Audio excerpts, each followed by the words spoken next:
नमस्कार दोस्तों, welcome to Unacademy path finder channel. मैं हूं विकास मिश्रा और आज हम बात कर रहे हैं उस स्ट्रेटेजिक दस्तावेज की जिसने इंडो पैसिफिक रीजन में पावर बैलेंस को फंडामेंटली बदलने की शुरुआत कर दी। जी हाँ दोस्तों, मैं बात कर रहा हूं 2025 की यूएस नेशनल सिक्योरिटी स्ट्रेटजी और 2026 की नेशनल डिफेंस ऑथराइजेशन एक्ट, यानी जिसको हम बोलते हैं एनडीएए। दो ऐसे दस्तावेज जिनमें भारत को सिर्फ पार्टनर नहीं बल्कि इंडो पैसिफिक सुरक्षा का क्रिटिकल पिलर बताया गया है। इसका मतलब क्या है? क्या यह भारत अमेरिका डिफेंस टाइज को अगले लेवल पर ले जाएगा? क्या यह पैक्ट चीन को कंटेन करने की बड़ी रणनीति का हिस्सा है? और भारत को इससे असल में क्या मिल रहा है, मिलिट्री, न्यूक्लियर, इंडस्ट्रियल और मैरीटाइम सिक्योरिटी के संदर्भ में? दोस्तों, आज की वीडियो में हम इन सभी पहलुओं को ब्रेक डाउन करेंगे। तो चलिए स्टार्ट करते हैं। सबसे पहले देखते हैं, फर्स्ट पोस्ट में ये मेंशन किया गया है कि India critically ally for Indo Pacific securities. और देखिए दोस्तों, सबसे इंपॉर्टेंट बात यहाँ पे ये है कि ट्रम्प सिक्योरिटी डॉक्यूमेंट ने फोकस किया है कि इम्प्रूव करने के लिए रिलेशनशिप इंडिया के साथ। और यहाँ पे देखिए, US will deepen commercial ties with India and push for stronger Indo Pacific security corporation through quad. आपको पता है क्वाड में हमारे चार देश हैं, जिसमें हमारा इंडिया है, जापान है, ऑस्ट्रेलिया और अमेरिका है। इसके थ्रू वो पैसिफिक रीजन में रिलेशनशिप को इंडिया को स्ट्रॉन्ग किया जा रहा है और इंडिया की इंपॉर्टेंस को इस डॉक्यूमेंट सबसे ज़्यादा मेंशन किया गया। आगे हम देखते हैं कि ये डॉक्यूमेंट क्या है और उस डॉक्यूमेंट में ऐसा क्या लिखा है जिसकी बात की जा रही है, वो सारी चीज़ समझते हैं। देखिए यहाँ पे भी द स्टेटमेंट ने कवर किया है कि एनडीईए नेम्स इंडिया की partner in US nuclear Indo Pacific plan. दोस्तों, ये एक डॉक्यूमेंट है और उसके थ्रू एक ये 2026 में एक एक्ट आ रहा है, उसमें इंडिया के जो की रोल, इसकी इंपॉर्टेंस को सबसे ज़्यादा मेंशन किया गया है और अमेरिका के लिए बताया गया है कि भारत कितना उसके लिए इंपॉर्टेंट है। अगर पैसिफिक रीजन में चाइना को काउंटर बैलेंस करना है तो बिना इंडिया के वो बैलेंस हो ही नहीं सकता। और देखिए यहाँ पे लिखा है, India gains prominent role in US nuclear policy and Indo Pacific defence strategy. तो ये सारी बातों दोस्तों हम आगे समझेंगे क्या है ये सारी बातें, और ये यूएस में नेशनल सिक्योरिटी स्ट्रेटजी की क्या है भूमिका और भारत का क्या रहेगा उसमें रोल।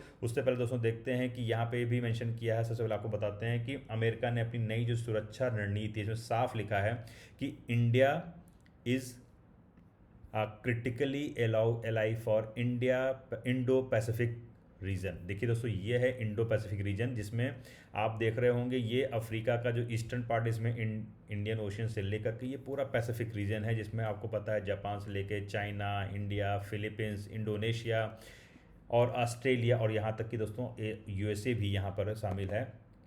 और आपको पता होगा दोस्तों, इंडिया, यूएसए, जापान और ऑस्ट्रेलिया मिलकर इन्होंने क्वाड बनाया है और इस क्वाड के तहत इन्होंने चाइना या किसी एक कंट्री की मोनोपोली को बैलेंस करने के लिए ये ग्रुप बनाया गया है कि पैसिफिक रीजन में किस तरीके से चाइना के पावर को बैलेंस किया जाएगा। और ये पैसिफिक, इंडो पैसिफिक की जो स्टेबिलिटी है, इसके ओपन सी रूट्स हैं और जो इसके रीजनल बैलेंस में भारत की भूमिका है, उसको सबसे ज़्यादा इंपॉर्टेंस इस डॉक्यूमेंट्स में दिया गया है। और इसकी अगर आपको बताऊं कि मैं अगर वैसे देखा है तो इंडो पैसिफिक एक विशाल समुद्री क्षेत्र है, जहाँ पर ईस्टर्न अफ्रीका से मैंने आपको बताया पैसिफिक ओशन तक सारा ग्रुप शामिल है और ये दुनिया का हाफ ग्लोबल जीडीपी जनरेट करता है। यानी दोस्तों, future geo political battle ground भी यही माना जाता है।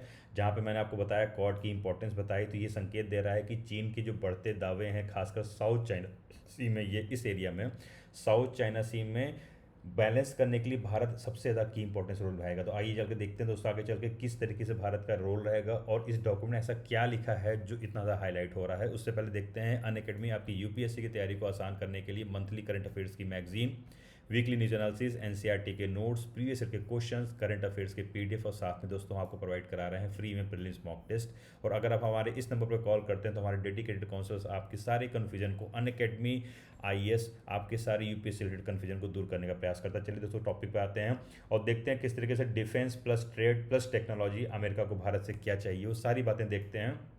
देखिए, अगर स्ट्रेटजी कहा जाए तो यूएस आज के डेट में कॉमर्शियल रिलेशनशिप को डीपन करना चाहता है भारत के साथ, उसके डिफेंस कॉपरेशन को बढ़ाना चाहता है, हाई इंड टेक्नोलॉजी की पार्टनरशिप खोलना चाहता है, साथ में दोस्तों सबसे ज़्यादा इंपॉर्टेंट है क्रिटिकल मिनरल्स में कोऑपरेशन को बढ़ाना चाहता है दोस्तों। और उससे ज़्यादा इंपॉर्टेंट है कि इंडिया को सप्लाई चेन रिसाइलेंस आर्किटेक्चर का कोर हिस्सा बनाना चाहता है।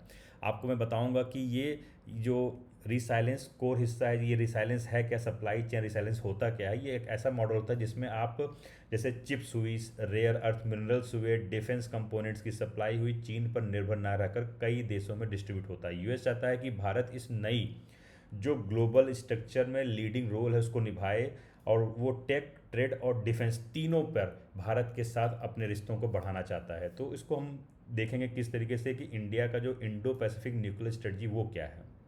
सबसे पहले आपको मैं बताना चाहता हूँ, एनडीए दुनिया का सबसे इम्पॉर्टेंट मिलिट्री पॉलिसी बिल है दोस्तों। This is one of the most important NDA 226 reference India multiple times and unprecedented development. ये है क्या दोस्तों? ये इसमें बताया गया है कि इंडिया को एलआईआर पार्टनर नेशन घोषित किया गया है और सिविल न्यूक्लियर कोऑपरेशन के लिए इससे अंतर्गत दोस्तों ज्वाइंट कंसल्टेटिव मैकेनिज्म बनाया जाएगा जो रिव्यू करेगा। क्या रिव्यू करेगा दोस्तों? 2008 का जो न्यूक्लियर डील हुआ था उसको रिव्यू करेगा, साथ में इंडिया की जो न्यूक्लियर लाइबिलिटी लॉ हैं को ग्लोबल नॉर्म्स पे अलाइन करने के ऑप्शंस बताएगा। साथ ही दोस्तों ये बताएगा कि न्यूक्लियर लाइबिलिटी लॉ क्या है, कि किसी न्यूक्लियर एक्सीडेंट में कौन जिम्मेदार हो। हालांकि अभी भारत में इसके जो रूल्स हैं काफ़ी स्ट्रिक्ट हैं, जिसके कारण अमेरिकी कंपनियां, कई प्राइवेट कंपनियां भारत में अपने न्यूक्लियर ऑपरेशन को साथ जो भारत के साथ करना चाहती है उसको दिक्कत हो रही है। और यूएस हमेशा कहता है कि इंडिया के करंट जो लाइबिलिटीज लॉ है काफ़ी टफ है, जिससे अमेरिका कंपनी रिस्क लगता है। और इसी के लिए ये मैकेनिज्म बनाई जा रही है कि जो गैप है कि इसको कैसे दूर किया जाए और इंडिया और यूएस के साथ कोऑर्डिनेशन को कैसे बढ़ाया जाए। 10 ईयर न्यूक्लियर एक्सपोर्ट स्ट्रेटजी भी इस दस्तावेज में लिखी गई है कि इसमें यूएस ने निर्देश दिया है कि आने वाले 10 सालों में इंडिया को न्यूक्लियर सप्लाई चेन का की पार्टनर हम बनाएंगे।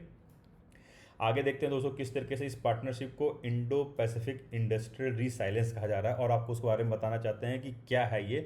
आपको सबसे पहली बात जान के खुशी होगी दोस्तों, भारत को एक चुनिंदा जो 6 देशों के ग्रुप में शामिल किया गया है। इससे पहले अभी तक ये 5 देश थे, Australia, Japan, south Korea, Philippines, New Zealand, और अब दोस्तों भारत को भी इस ग्रुप में शामिल कर लिया गया है। और इस ग्रुप में शामिल करने के बाद इसका उद्देश्य है कि ज्वाइंट डिफेंस प्रोडक्शन होगा इन देशों के साथ, सप्लाई चेन को सिक्योरिटी मजबूत की जाएगी, हाई टेक वीपेंस को डेवलपमेंट किया जाएगा, और ये ब्रॉडर इंडस्ट्रियल डिफेंस कोऑपरेशन को बढ़ाया जाएगा। सिंपल से बताऊं कि डिफेंस इंडस्ट्रियल बेस क्या है, ये वी कंपनी फैक्ट्रीज लैब्स हैं जहां पे टेक्नोलॉजी इकोसिस्टम को जो किसी देश की मिलिट्री को हथियार, सेंसर, मिसाइल, शिप्स, एयरक्राफ्ट बना देती हैं। और यूएस अब दोस्तों इस पूरे इकोसिस्टम में इंडिया को इम्बेड कर रहा है, मतलब साथ में जोड़ रहा है, जिससे भारतीय डिफेंस मैन्युफैक्चरिंग को अनप्रेसिडेंटेड बूस्ट मिलेगा। This signals the embedding of India into the US defence manufacturing ecosystem. तो ये सबसे ज़्यादा इंपॉर्टेंट चीज़ है। और आगे चल देते हैं तो किस तरीके से मिलिट्री कोऑपरेशन और ये इंडो पैककॉम हो रहा है, मतलब इंडो पैसिफिक रीजन में जो रिलेशनशिप हो रही है, इसमें एनडीए में कहा गया है, क्या बातें कही गई है कि इंडिया के साथ क्वाड एक्सरसाइज को बढ़ाया जाएगा। जो ये डॉक्यूमेंट आया है इसमें क्या क्या बातें सबसे ज़्यादा इंपॉर्टेंट है। पहला कि डीपर मैरीटाइम कोऑपरेशन, क्वाड की एक्सरसाइज को एक्सपेंड करना, यहाँ पे यूएस और इंडिया ज्वाइंट ह्यूमैनिटेरियन मिशंस को बढ़ाएंगे और डिफेंस ट्रेड को और ज़्यादा तेज़ी से बढ़ाएंगे। मैरीटाइम सिक्योरिटी कोऑपरेशन के बारे में अगर दोस्तों बात करें तो इंडियन नेवी और यूएस ने मिलकर के समुद्री निगरानी, इसको बोलते हैं मैरीटाइम डोमेन अवेयरनेस, इसको बढ़ाएंगे। एंटी सबमरीन वारफेयर को बढ़ाएंगे, प्रोटेक्शन को चोक पॉइंट्स जहाँ जहाँ पर है उनको सही करेंगे, साथ मिलकर करेंगे। फ्रीडम ऑफ नेविगेशन ऑपरेशन को कंडक्ट करेंगे। मतलब दोस्तों इंडो पैसिफिक में चाइनीज़ नवल बिल्डअप को देखते हुए ये कोऑपरेशन डिसिसिव लगता है काफ़ी ज़्यादा। This is critical given China's Naval expansion, और ये कहीं ना कहीं चाइना का जो चाइना एक तरीके से बोल सकते हैं कि पैसिफिक रीजन में अपने पावर को बढ़ा रहा है, तो उसको बैलेंस करने के लिए यूएस इंडिया के साथ इस काम को कर रहा है। और एक सबसे ज़्यादा इंपॉर्टेंट जो इसमें एक post I, ambassador at large for Indian ocean, ये क्या है दोस्तों, इसको देखते हैं। कि पहली बात तो एनडीए का एक नया पद बनाता है। एनडीए डॉक्यूमेंट बता रहा है कि वो एक ऐसा पोस्ट बना रहा है, इसका नाम है ambassador at large for the Indian ocean. हाँ, इसका काम क्या है दोस्तों? इसका काम ये है कि इसमें एक ऑफिसर होगा जिसका काम ये होगा कि वो इंडियन ओशियन लिटोरल देशों के साथ यूएस की डिप्लोमेसी कोऑर्डिनेट को बढ़ाएगा। दूसरा है कि चाइना के इन्फ्लुएंस ऑपरेशन को काउंटर करना।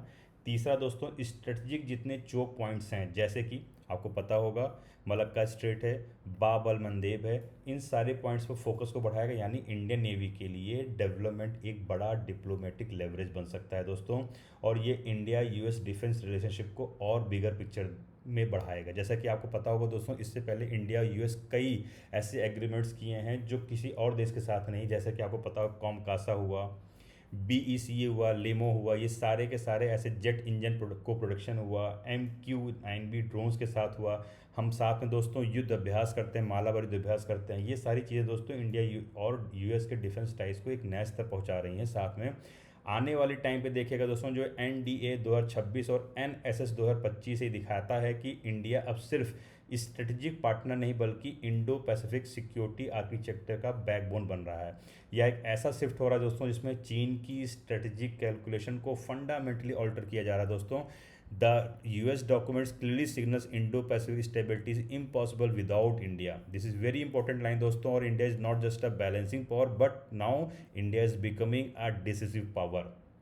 दोस्तों ये बहुत ही इंपॉर्टेंट बात है। और दुनिया में मल्टीपोलर हो रहे पावर कंपटीशन को शार्पन करने के लिए इस बैकड्रॉप में India US defence alignment, nuclear cooperation के लिए, मैरीटाइम सिक्योरिटी के लिए, डिफेंस इंडस्ट्रियल बेस के लिए, इन सारी चीज़ों के लिए दोस्तों 2025 से 26 की जो दो बड़े US डॉक्यूमेंट्स हैं ये साफ कहते हैं दोस्तों कि इंडो पैसिफिक में शांति, सुरक्षा और स्टेबिलिटी भारत के बिना संभव ही नहीं है। India is no longer a balancing power. जैसे मैंने आपको फिर से बोला, India is becoming a decisive power. तो आपको ये वीडियो कैसे लगी दोस्तों, जरूर कमेंट करके बताइएगा। मिलते हैं नेक्स्ट स्ट्रेटेजिक एनालिसिस के साथ।